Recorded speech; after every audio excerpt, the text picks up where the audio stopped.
Today we will be making protein pancakes. Super simple, 3 ingredients required. I'll be using 5, but the first 3 are really all that you need. Half the time I forget about the second 2, but super simple. Show you step by step how to do it. I have a griddle going at 375 degrees, preheating, pre-warming up, and then our ingredients are gonna be oats and cottage cheese and eggs. So you just need those 3 ingredients, and then I will also be adding some baking powder and vanilla, but those are completely optional. I will be using an immersion blender to blend mine up. If you don't have an immersion blender, perfectly fine. You can just use a normal blender, a Magic Bullet, NutriBullet, whatever you have for your normal, like, blending things up. So we're gonna just get right into it.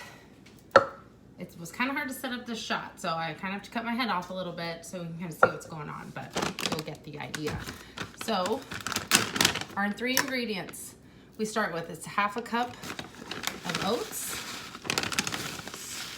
Scoop it in there, put it in your container, and then 1/2 cup of cottage cheese. I prefer to use low fat, like 1% or fat-free.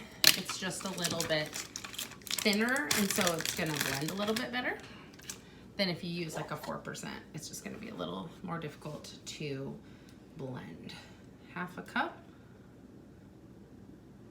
of cottage cheese goes in there. Great, and then 2 eggs. Now you can do these with egg whites, but they don't work as well for pancakes. So when I do use egg whites, I have a little mini dash, hold on, I gotta focus. Waffle maker, just one of those mini ones. It works really good on that. I don't know if it's just because the non-stick is better, but for pancakes, I find that 2 eggs works the best. The extra fat in the yolk just really help it keep together and helps that not stick. Let me rinse my hands off real quick. Got a little egg on there. So we have our 3 main ingredients: oats, cottage cheese, and eggs. Because I have them sitting right here and I'm remembering, I'm gonna add 1/4 of a cup, not 1/4 of a cup, 1/4 of a teaspoon of baking powder, just to give it a little poof, and then a splash of vanilla. Not a lot, just a quick little dot, just a quick little splash. If you don't have it, totally fine. It would also be really good like with almond extract, like that would be really good too. Give it a kind of almondy flavor. Then we're gonna blend it all together. So to start this blending process, I'm gonna start at the top and kind of blend the wet ingredients, and then drive the wet ingredients down to the bottom, pull it back up, and then go back down. So I'm gonna do that real quick, and then we will reconvene. So here we go.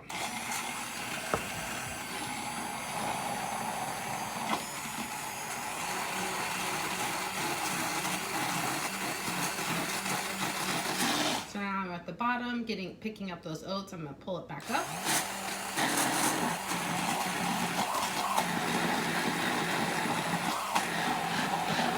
Work everything together, and then I'm just gonna do this a little bit longer. The more you do it, the cottage cheese it'll kind of warm up the mixture, and the cottage cheese will melt a little bit more, and you just want it to be a completely smooth batter. No chunks of oatmeal or oats, no chunks of cottage cheese.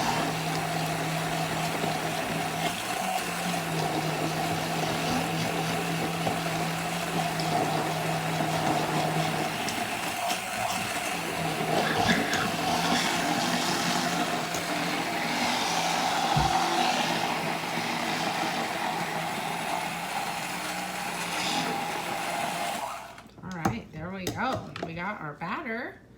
I'm just gonna tap that. Get all the batter off. Great part about an immersion blender, you just get a little cup of soapy water, blend it in there to clean it off, rinse it off, and then it's clean. We use our immersion blender a lot. Move this over. So here's our batter. Looks like a normal kind of pancake batter. Now I'm gonna swap out the cutting board, bring in the griddle, And like I said, this was about 375 degrees. It's gonna be very similar to your normal pancake process. Use some type of cooking spray. I just use like an olive oil spray. You wanna spray that down really good. And then this one batter is gonna make about 3 pancakes, 3 to 4 inch pancakes. The batter ends up to be about 1 cup. So you're gonna do about 1/3 of a cup of each if you're like super precise. I am not. If you're making these in waffles, it's more like 1/4 of a cup if you're using one of those mini dash, so you'll make 4 waffles instead of 3 pancakes. But I am not exact. I'm just gonna try to work it into 3 separate equal-ish pancakes. So here we go.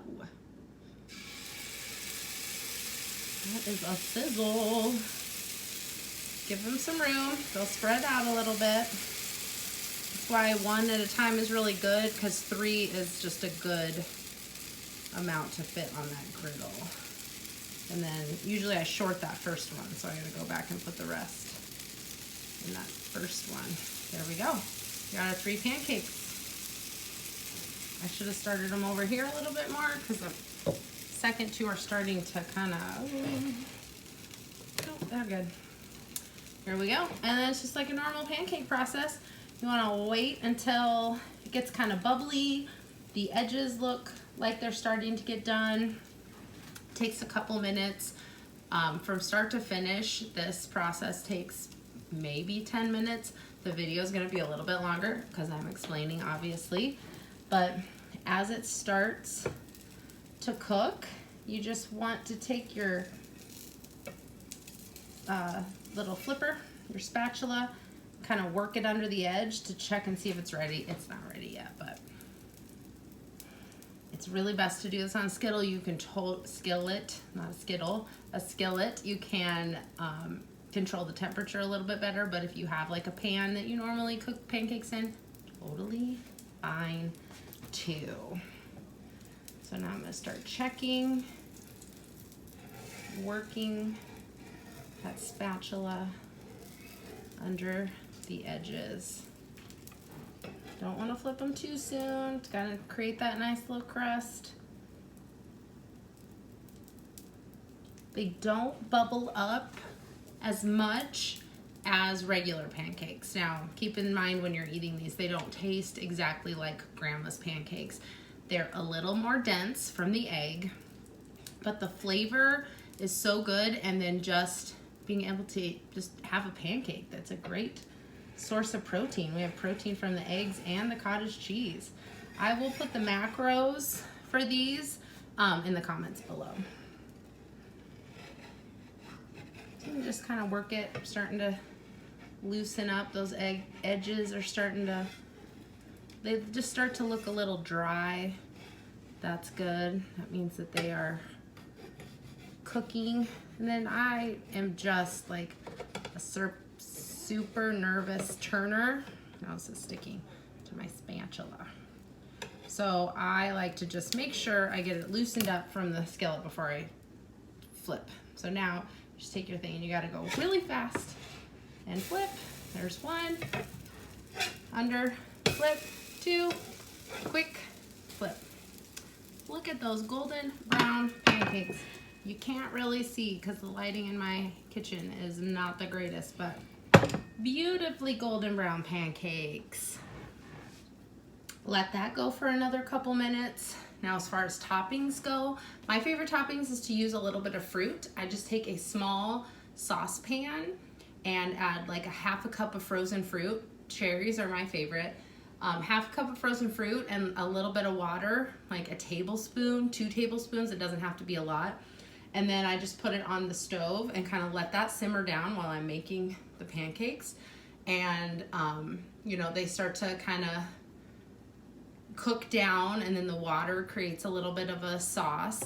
And then you just kind of smash it a little bit, and it makes a beautiful, delicious topping. And then I top it with a little bit of Cool Whip.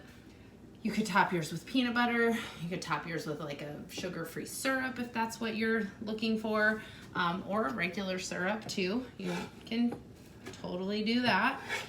And that is it For the pancakes, that was our last flip. Let me grab a plate. And then we'll put, for some reason, my third pancake always ends up being the biggest one. And there we go, a beautiful stack of protein pancakes. These also freeze really, really well. So you can, or just keep them in the fridge. So do a whole weekend prep, make a couple batches, and then put them in a container in your fridge or even in the freezer, and they'll be super easy meal prepped protein pancakes. And we're just under 10 minutes from start to finish. So super easy, quicker than almost any other breakfast that that you're making at home anyway. Just as quick as making eggs, making oatmeal, super simple.